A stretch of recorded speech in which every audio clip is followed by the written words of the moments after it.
तो हेलो दोस्तों, कैसे हो सभी लोग। आई होप आप सभी लोग बहुत ही बढ़िया होंगे और मजे कर रहे होंगे। सो एक्चुअली क्या हुआ कि हमारी जो वीडियो थी वो बहुत दिनों से नहीं आ पा रही थी। जब हमने क्वाड्रिलेटरल्स का जब हमने लेक्चर 4 डालना था, लेक्चर 3 का पार्ट 2 हमें डालना था, तो वो वीडियो काफ़ी दिनों से डिले चल रही थी। तो एक्चुअली द प्रॉब्लम वाज कि मेरे एग्ज़ाम्स चल रहे थे और एग्ज़ाम्स के चक्कर में मैं वीडियो पर कंसंट्रेट नहीं कर पा रहा था पढ़ाने पर। इसी वजह से आप लोगों को वीडियो लेट आई। बट हम अब उस वीडियो को पूरा करेंगे, मतलब वो क्वाड्रिलेटरल्स के चैप्टर पूरे हो चुके होंगे आपके, और तभी ये वीडियो आ रही है। अब हम क्या करेंगे, हफ्ते में जैसे कॉन्जिक्यूटिव डेज पे हम वीडियो डालेंगे। जैसे मंडे को डाली, ट्यूसडे को नहीं डाली, वेनसडे को डाली, फिर थर्सडे को नहीं डाली, फ्राइडे को डाली, और हम सैटरडे को फिर डालेंगे। ठीक है, फ्राइडे और सैटरडे, मंडे, वेंसडे, फ्राइडे और सैटरडे, ये 4 दिन आपके वीडियोस आएंगे। बाकी दिन आपको हम छुट्टी देंगे ताकि आप लोगों अपना आराम से रिवीजन कर सको। ठीक है, तो मैंने आप लोगों को कहा था कि आप लोगों के लिए एक सरप्राइज है।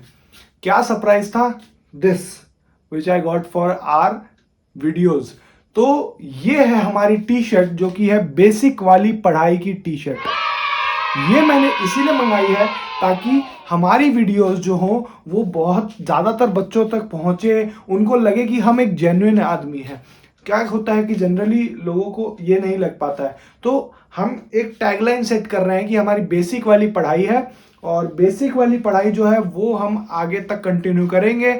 और जैसा कि आप लोगों ने देखा कि हमने कितनी आसानी से और कितने अच्छे तरीके से हमारे जो आज तक के जितने भी चैप्टर्स हैं हमने सब अच्छे से क्लियर कर दिए थे।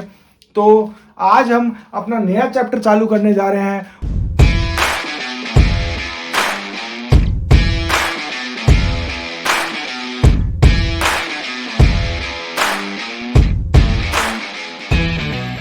आज के जो हमारे नए चैप्टर का नाम है वो है area of parallelograms and triangles.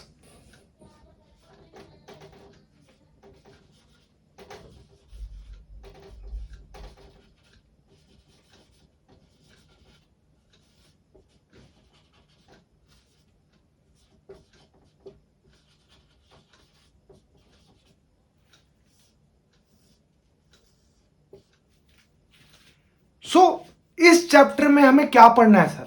हमने आज तक ये चीज समझ ली थी कि पैरेललोग्राम क्या होते हैं सर, ये चीज हमने समझ ली। ठीक है, हमने सर ये भी समझ लिया कि ट्राइंगल क्या होते हैं। ठीक है सर, ये भी समझ लिया। अब बात आती है उन दोनों के एरिया की, कि उनका एरिया कैसे निकाला जाता है। तो आप आगे जब एक चैप्टर आएगा सरफेस एरिया एंड वॉल्यूम्स करके, आपका 13 नंबर चैप्टर होगा अभी 9th क्लास में ही, तो उस चैप्टर में आप लोग एरिया, पेरीमीटर और रेडियस, डायामीटर सब निकालना आप लोग सीखोगे। ये सारी चीजें आप सीखोगे। तो अभी तो अपन को एरिया सिर्फ इतना ही मानना है। अभी तो सिर्फ हमें इतना ही मानना है कि एरिया का मतलब होता है सर, मान लो अगर हमने ये एक पैरेललोग्राम बनाया तो इसके अंदर का सर एरिया क्या है? ये एरिया, ये मैंने कुछ साइड्स इसको दे दी। अगर मान लो मैंने 3 सेंटीमीटर यहां दे दिया, 3 सेंटीमीटर यहां दे दिया, 5 सेंटीमीटर यहां दे दिया, तो इसकी मेरे पास में एरिया क्या आएगा? ठीक है, अभी अपन को ये चीज फाइंड करनी है इस कॉन्सेप्ट में। तो जनरली हम लोगों ने ये सीखा था कि जो कॉन्ग्रुएंट ट्राइंगल्स होंगे, कॉन्ग्रुएंट ट्राइंगल्स क्या होंगे? जिनका शेप और साइज दोनों का दोनों सेम हो, यानी कि इक्वल हो। अगर वो दोनों सेम साइज के हैं, सेम शेप के हैं, तो वो दोनों के दोनों शेप्स कॉन्ग्रुएंट हैं। अब ये बात ट्राइंगल्स में ही साबित नहीं, हमने ये बात पैरेललोग्राम्स में और क्वाड्रिलेटरल्स में भी साबित कर दी। तो यानी कि हम ये कंक्लूजन कह सकते हैं सर कि अगर कोई दो फिगर्स एक दूसरे के सेम शेप में है और सेम साइज में है, तो वो अपने पास में कॉन्ग्रुएंट होंगे वो दो फिगर्स। ठीक है, ये बात आपको दिमाग में अच्छे से डाल लेनी है, क्योंकि ये चीज को समझना बहुत इंपॉर्टेंट है कि कॉन्ग्रुएंट फिगर्स क्या होते हैं। जनरली बच्चे को क्या होता है, डिफिकल्टी आती है कि ट्राइंगल, सर ट्राइंगल आपने पढ़ा दिया तो ट्राइंगल ही कॉन्ग्रुएंट होते हैं। नहीं नहीं, ऐसा नहीं होता, शेप्स कॉन्ग्रुएंट होते हैं बेसिकली। तो मैंने बात करी थी क्लोज्ड फिगर की, ओपन फिगर और क्लोज्ड फिगर, आपको दोनों चीजें बताई थी। क्लोज्ड फिगर क्या होता है सर? चारों तरफ से जो बंद हो उसको क्लोज्ड फिगर, और जो एक तरफ से भी ओपन है उसको ओपन फिगर। ठीक है, तो बात अब आती है कि हमें सर इस कॉन्सेप्ट में पढ़ना क्या है। हमें यहां पर एक पहला हमारा जो टॉपिक आ रहा है वो है figures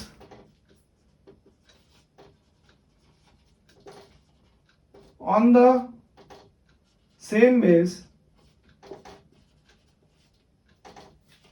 and between the parallels.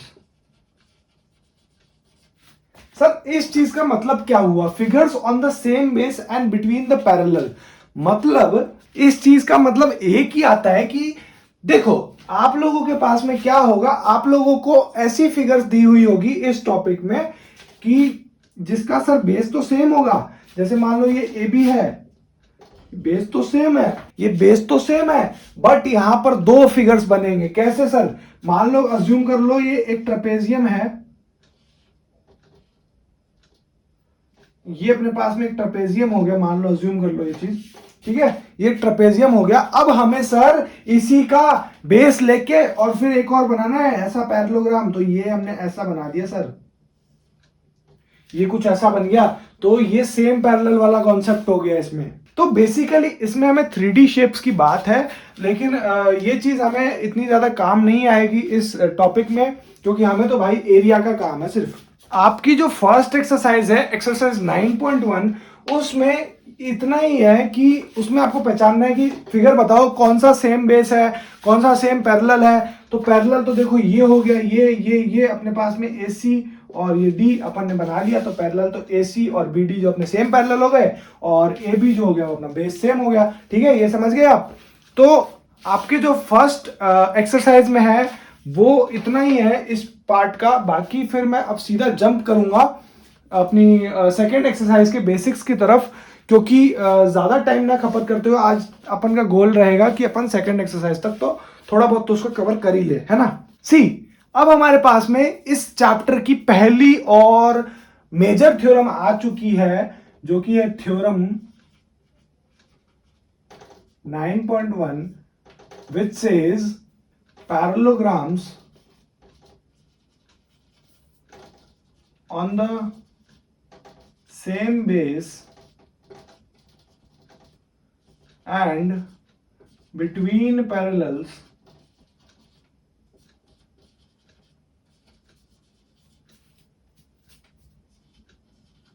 are equal। हमें ये एक स्टेटमेंट दे दी गई है कि पैरेललोग्राम्स जो होंगे वो सेम बेस पर होंगे, और बिटवीन अगर पैरेलल्स होंगे तो वो दोनों का जो एरिया होगा सेम बेस वाला, बिटवीन पैरेलल्स वाला, वो एरिया सेम होंगे, यानी कि वो एरिया इक्वल होंगे। तो अपन को ये फंडा समझना है कि सबसे पहले कोई भी, मैंने आपको क्या बताया था, सबसे पहले अगर आपके पास में कुछ ऐसी चीज आए तो आप लोगों ने क्या करना है, आप लोगों ने उसका डायग्राम बनाना है। तो हम लोग भाई साहब पहले तो पैरेललोग्राम बना लेते हैं। ये रहा सर हमारा पैरेललोग्राम, बहुत सही सर पैरेललोग्राम बना है, पहली बार अपन से आड़ा टेढ़ा की जगह बढ़िया एकदम सीधा सीधा पैरेललोग्राम बना है। ठीक है, ये मैंने एक पैरेललोग्राम बना लिया जो कि हो गया मेरे पास में ABCD।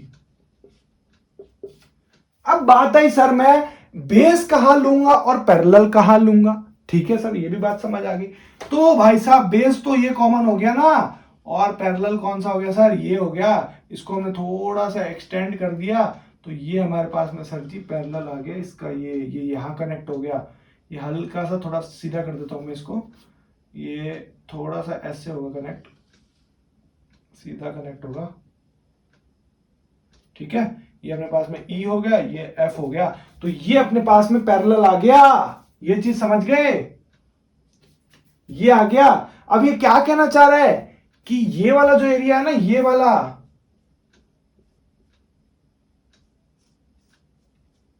ये कहना चाह रहा है थ्योरम कि ये दोनों एरिया इक्वल होंगे। अब इसको कैसे इक्वल प्रूफ करोगे भाई, बताओ बताओ, हिम्मत है तो बताओ।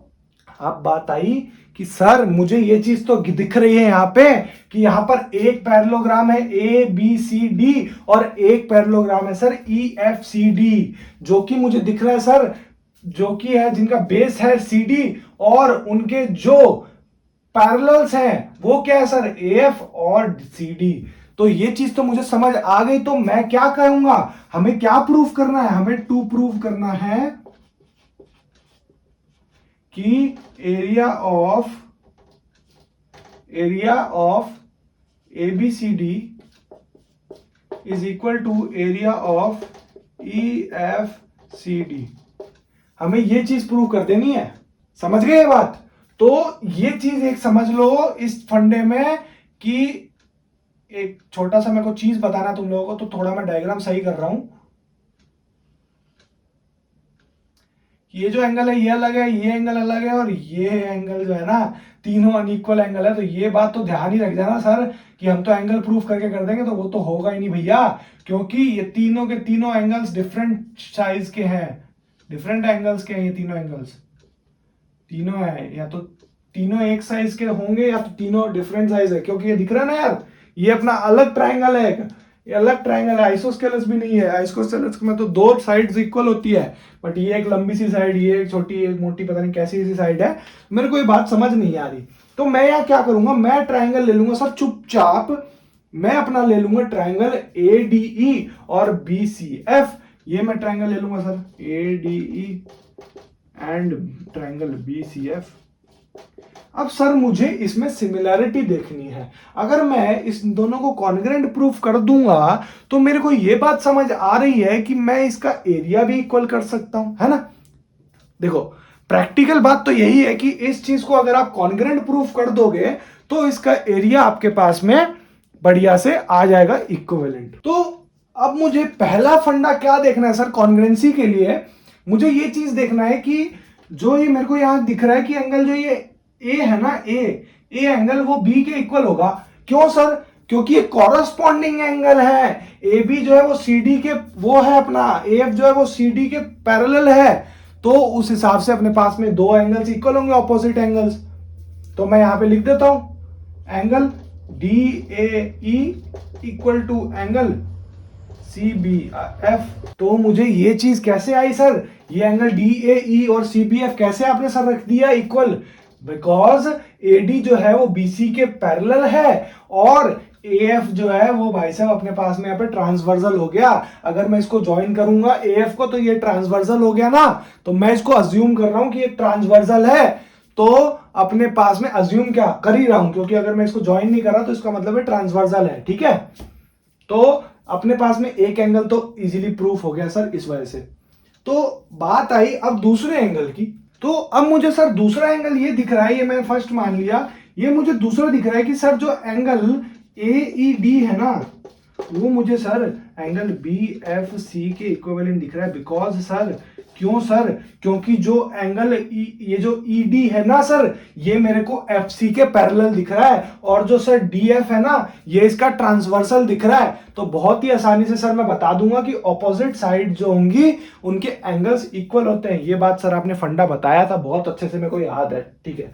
जिन बच्चों को ये फंडा आज तक याद है ना भाई, जो मैंने ट्राइंगल्स में पढ़ाया था, जो मैंने क्वाड्रिलेटरल्स में पढ़ाया था, वो बच्चे ये चैप्टर में अटकेंगे ही नहीं, ठीक है?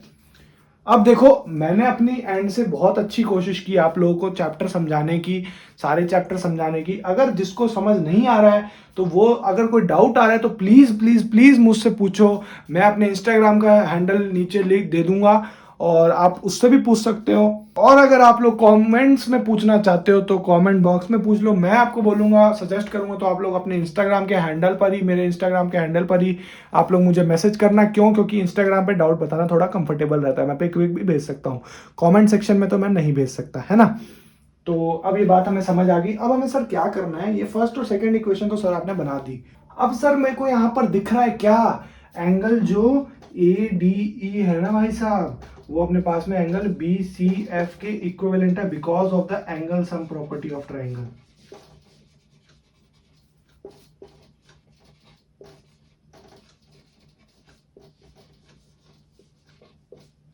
अगर ये angle sum property of triangle की वजह से मेरे पास में दो एंगल्स इक्वल हो गए, तो इस वजह से मैं भी इसको थर्ड इक्वेशन मान सकता हूं।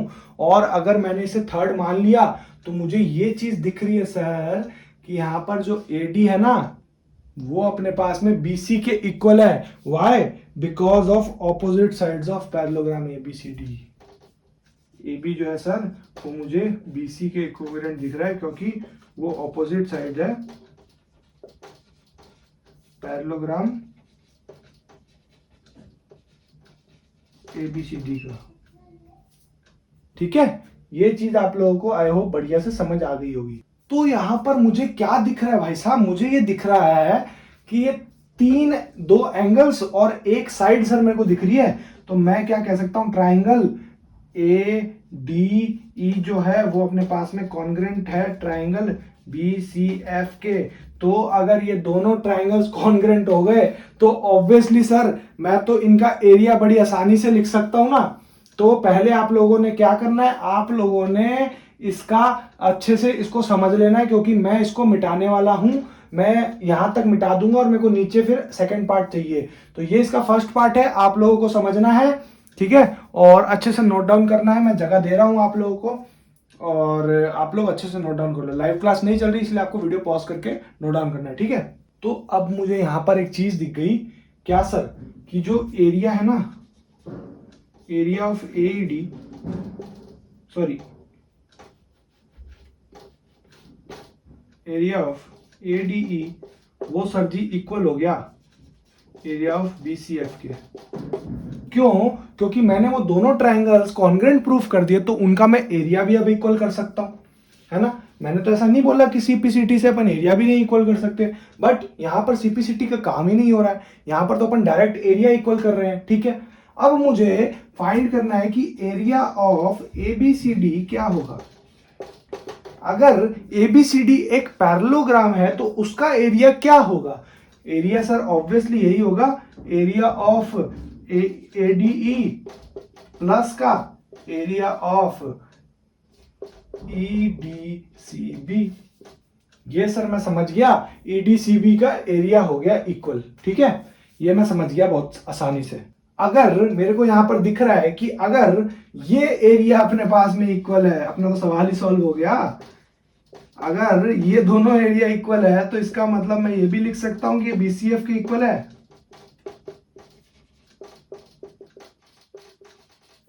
और अगर ये बीसीएफ के इक्वल है तो ये क्या बन गया, area of ABCD equal to area of ईएफसीडी।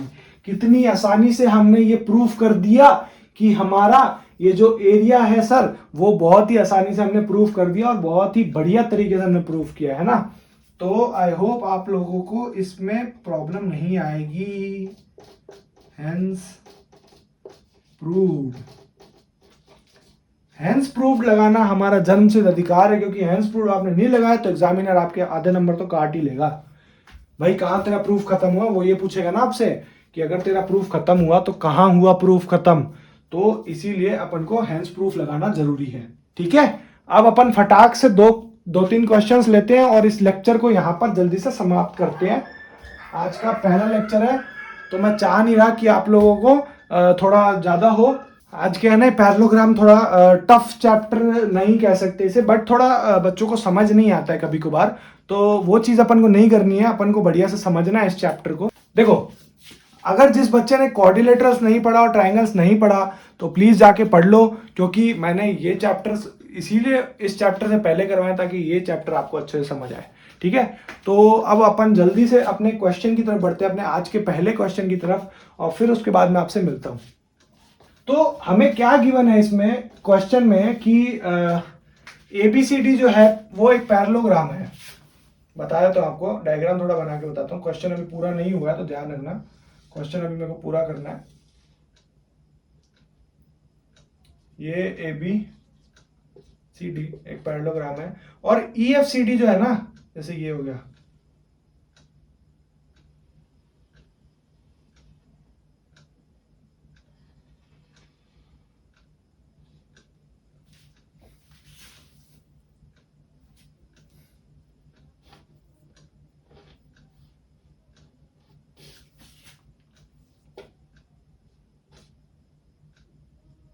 इसका डायग्राम बहुत टफ है, कोई नहीं, बना तो लेंगे हम, ठीक है।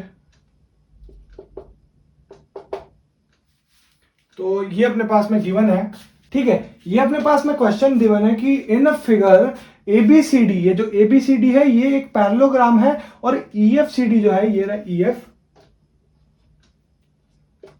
ये जो EFCD है ना, ये अपने पास में एक रेक्टेंगल है, और ये भी बता रखा है कि जो AL है वो अपने पास में DC का परपेंडिकुलर बाइसेक्टर है।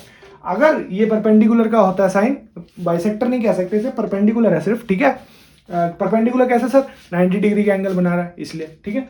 प्रूव करना है हमें कि एरिया जो है ABCD का वो EFCD के इक्वल है, और एरिया ABCD जो है वो DC इंटू AL होगा सर, ठीक है। ये बात समझ आ गई मेरे को, तो मैं एक काम करता हूँ, पहला वाला जो पार्ट है वो मैं इजीली कर देता हूँ। तो मैं क्या कह सकता हूं, अभी जस्ट हमने थ्योरम प्रूफ करी थी, parallelograms with the same base and parallel are equal in the area, equal in the area. हमने यही चीज अभी प्रूफ करी थी और सर हमें यही मिल गया।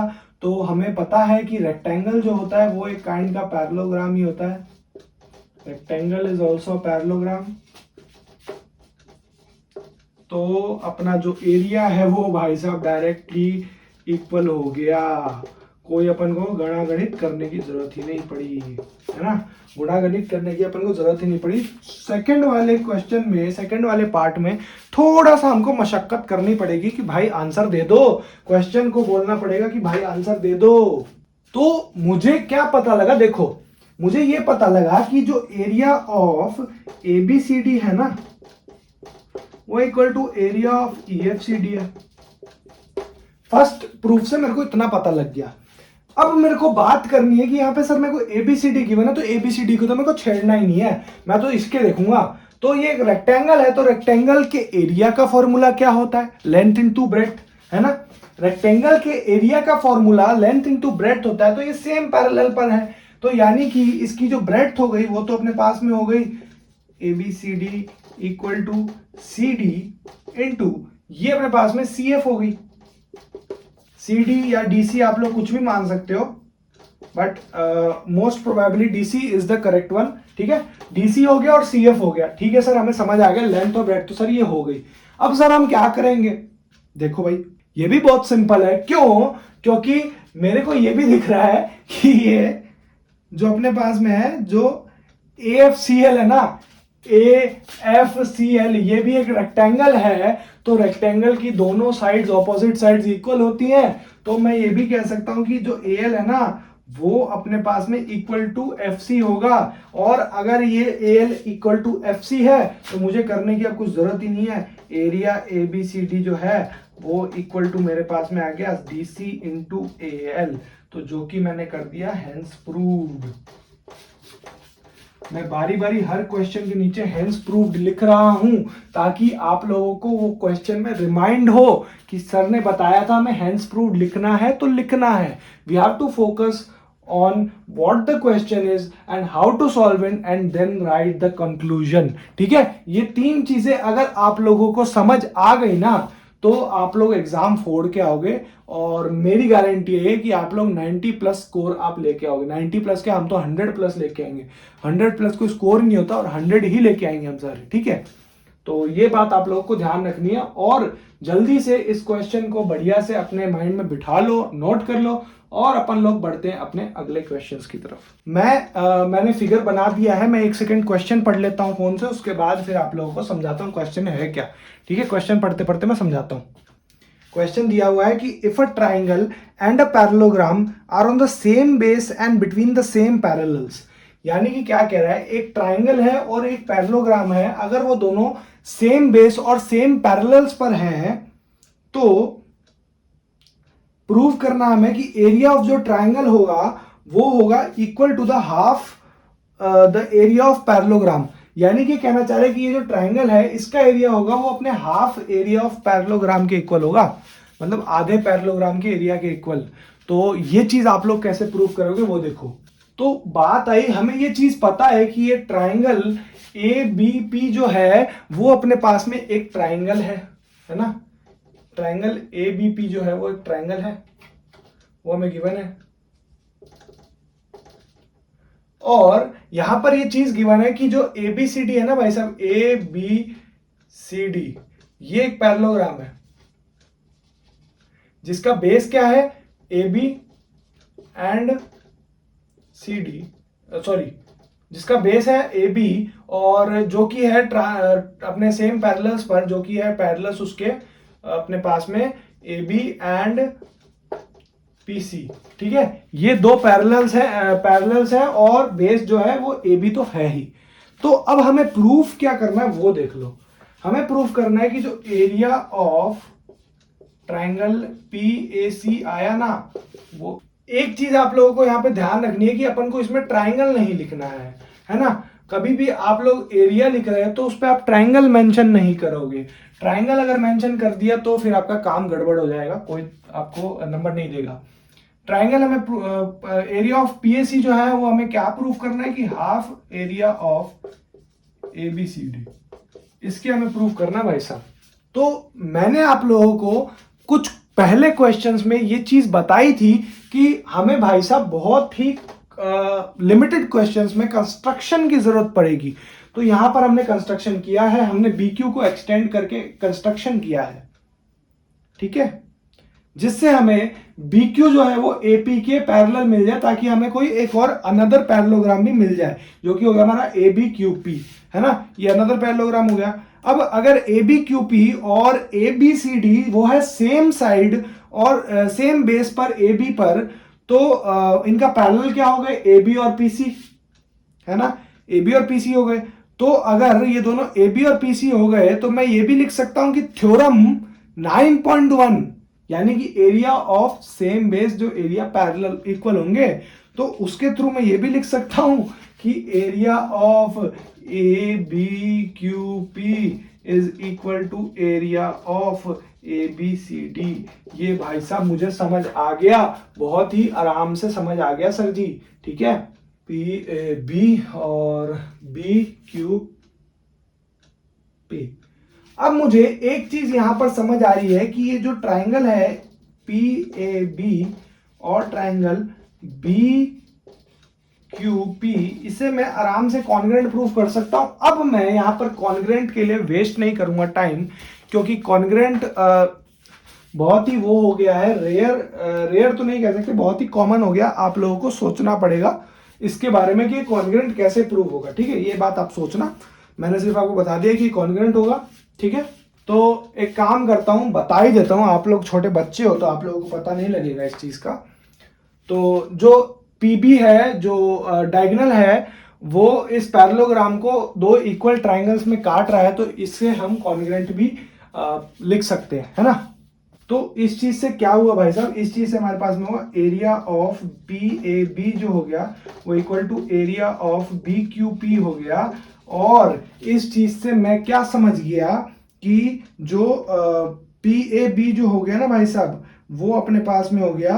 तो मुझे यहां पर ये समझ आ गया कि जो एरिया ऑफ PAB हो गया वो अपने पास में हाफ एरिया ऑफ ABQP हो गया, बिकॉज ये दोनों आधा है ना, एक ये आधा बांट दिया गया है इसे डायगोनल के थ्रू, और अगर मैं 2 को उधर शिफ्ट करूंगा तो 2PAB हो जाएगा। तो यहां पर मेरे पास में होगा 2 area of PAB equal to, अगर मैंने इस इक्वेशन को ये थर्ड मान ली मैंने और इसको मैंने फर्स्ट के साथ में कंबाइन करके देखा, तो मेरे पास में क्या आया, ABQ की मैंने वैल्यू डाल दी तो मेरे पास में ये वैल्यू आ गई और एरिया ऑफ ABCD आ गया। अब सर हमारे पास में तो बहुत सिंपल है, एरिया ऑफ PAB जो है वो सर जी हमारे पास में हाफ एरिया ऑफ ABCD हो गया, यानी कि हैंस प्रूव्ड। ये भी सर बहुत ही अच्छे तरीके से हम लोगों ने बढ़िया से समझा दिया है, ठीक है। आई होप आप लोगों को ये भी पार्ट बहुत ही अच्छे से क्लियर होगा। तो अपन ने क्या कर लिया, आज अपन ने बहुत ही अच्छे तरीके से हमने कवर कर लिया कि पैरेललोग्राम की हमने एक थ्योरम पढ़ ली, एरिया ऑफ पैरेललोग्राम का काफी हद तक हमने 2 एक्सरसाइज कंप्लीट कर ली। तो आज का जो आपका होमवर्क है वो आपका रहेगा एक्सरसाइज 8.1, नहीं 9th चैप्टर चालू हो गया ना, 8 याद रहता है, 9.1 एंड 9.2 दोनों साथ में कर लेना। 9.1 बहुत ही छोटी है, 5-1 मिनट में हो जाएगी आपसे, और 9.2 जो है वो थोड़े उसमें 3-4 क्वेश्चन है तो थोड़े दिमाग लगेंगे। बट आप लोगों को ये बात समझ आ जानी चाहिए कि यहाँ पर दिमाग का खेल है। मैथ्स जो है वो सिर्फ दिमाग का खेल है, उसमें आपको और कुछ नहीं करना है। आपका अगर दिमाग चलेगा तो मैथ्स चलेगी, ठीक है। तो आई होप आप लोगों को ये वाला लेक्चर जो है हमने आप लोगों को बढ़िया से समझ आया होगा, और ऐसे ही नए नए लेक्चर्स मैं लेके आऊँगा। अगर आप लोगों को ये वाला लेक्चर अच्छा लगा हो तो प्लीज़ प्लीज़ प्लीज़ इस वीडियो को जाके लाइक कर देना, और अगर आप लोग चैनल पर नए हो तो चैनल को सब्सक्राइब कर देना। मेरा नाम है प्रियांशु ठाकुर, मैं मिलता हूँ आपसे एक और नई तड़कती भड़कती वीडियो में। तब तक के लिए जय हिंद, जय भारत।